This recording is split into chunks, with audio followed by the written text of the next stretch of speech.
Hey everyone, welcome back to my YouTube channel, and in this video I'll be showing you guys how to create Facebook Reels. Facebook Reels are short videos you can create and share just like on Instagram or TikTok. Here's how to make one step by step. Open the Facebook app. At the top or the bottom menu, tap Reels.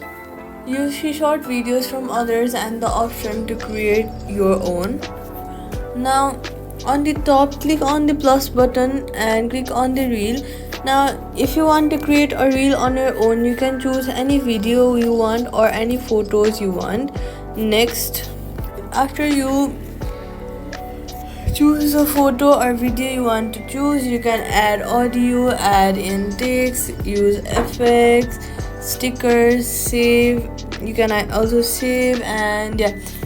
Next, once you edit your video or photo, you can add any title, any description. You can see the post either public or friends, except you can hide a few people, specific friends, or only me.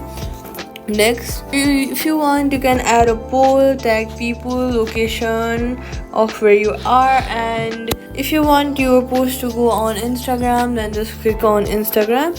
And once you're done adjusting all of the things you want on your reel, then just click on share now, and that's it. This is how you guys can use Facebook Reels. I hope this video helped you on how to do that. If it did, make sure you hit that like button and then subscribe button. Do not forget to comment down on my YouTube video. And thank you guys so much for watching. I'll see you guys in the next one.